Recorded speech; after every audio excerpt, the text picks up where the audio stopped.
morning, and thank you at home for watching. It's the Christian View, where we take today's hot topics, we weigh it against the Word of God, because God does have a view. And this is a sad picture to look at, but unfortunately, it's going on in our country. I call it a crying shame. Jackie, every year, more than 3.6 million referrals are made to child protection agencies involving more than 6.6 million children. This is a war on kids that's going on here. Heartbreaking, heartbreaking. It's because people are afraid to speak out and say something. It's because they're afraid so Satan wants them to keep it as a lie too. Those who are being abused want to stay in the dark because they're believing the lies. Don't talk about it. We have got to do something though, and that goes back to keeping those communication lines open at home, because abuse is so many different things. If you see something, say something. That's right, and we need to take action, and it goes into every area of our lives. But this is personal. This is behind closed doors typically. 60% of abuse happens in our home and between the hours of 6 p.m. and 6 a.m. So much of it is around domestic abuse. Yeah, and 80% of that, I believe, is involving alcohol. Is that right? I think we talked about that on a previous show. Right. It is a lot of alcohol. And I was formerly a DFACS worker, which many of you may not know that years and years ago. And I got to see it firsthand and see just the level of what goes on. And it's something about that relationship with that the abusee has sometimes with the abuser, that they really, you're trying to put them in a position where they can be protected, but they'd rather stay there, and they will lie and say that nothing happened or nothing's going on because they just feel, at the end of the day, there is some form of love. 70% of the children that are abused die before they're 2. Yes. Before they ever even get to kindergarten. Wow. And 4 children every day in the state of Georgia die. 4.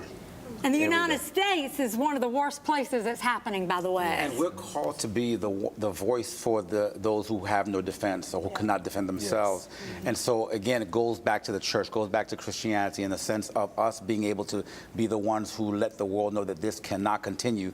But we have to now become those who are not willing to allow our friends at church and people we know to get away with those kind of things, because we also do that. Well, we're mandated by law. As of July, I think, 2013, we are mandated reporters, and if we see something, we are mandated by law to report it, or we are liable. But I think it goes beyond that. Sometimes abuse is occurring and people will walk around like everything's fine. They might not have physical wounds. Maybe it's emotional abuse. Yes. Maybe it's sexual abuse. Yes. Maybe it's neglect. So I think it's even more important that we just stay connected to our families, to our neighbors, give that person an opportunity, a safe place to have someone that they can go to talk about it. In the U.S., it's $80 billion a year is being spent on just care or investigations of children that are being abused. Imagine if they put the $80 billion into parenting classes, teaching parents how to, rear their kids, teaching people how to have healthy relationships. The biggest thing I find that kind of drives is people don't know how to cope. You're right. When something breaks down and I'm upset, I act out, I hurt somebody, I do something. Can't control on that line. it. Well, and I think some parents don't, if there hasn't been any parenting skills or a history of good parenting in their life, they may confuse discipline with abuse. They don't know that you don't spank a child in anger, you don't lash out in anger. Well, Rebecca, now look, we know as moms, with babies, if you've been up all night long, now look, that baby's cried all night long. You're exhausted. You can't see, you've got a million things you've got to get done today. Yeah. And it will not stop crying. No, Your nerves are just fried, So, no, I never hit my kids. No, I did not. But your nerves just control so much of your actions. That's right. And you have to stop yourself. You really do. You have to take a break. I think it's back to what Lee was saying too. I think in this country we don't think of prevention. We always come after the fact. We're always reacting to a situation. You are right. And the reality is that these kind of things have been going on forever. It seems like it would be time that we understood to put our money behind the prevention or the pre-care so that people can actually know how to go into it. You're right about parenting classes, but let me tell you something. These young kids that are getting married, that think that the babies are baby dolls, like I did when I first got married. Yeah. I've got me a real baby doll now I can play with. Well, my baby doll was a lot easier, let me tell you. Because when that real baby doll came in, that's another ball game there, Rebecca.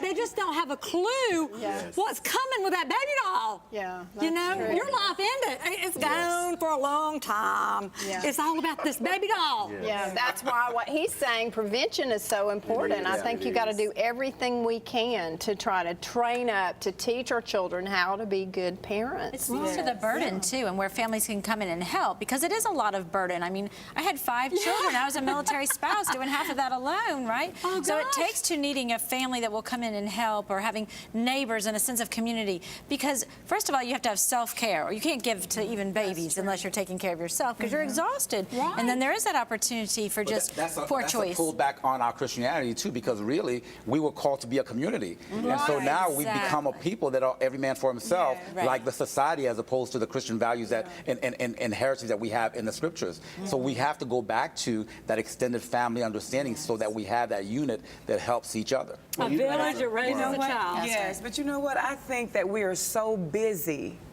that we, as a church, as families, as communities, nation, that we don't identify what the next person is going through. Yes. The first thing we have to do in order to solve something is to identify it. You know, and then once we identify it, we can get them to acknowledge what they're going through. I think we may not even want to know. Ooh, sometimes that's the case. Stay with us. When we come back, we're going to talk about another type of abuse in America.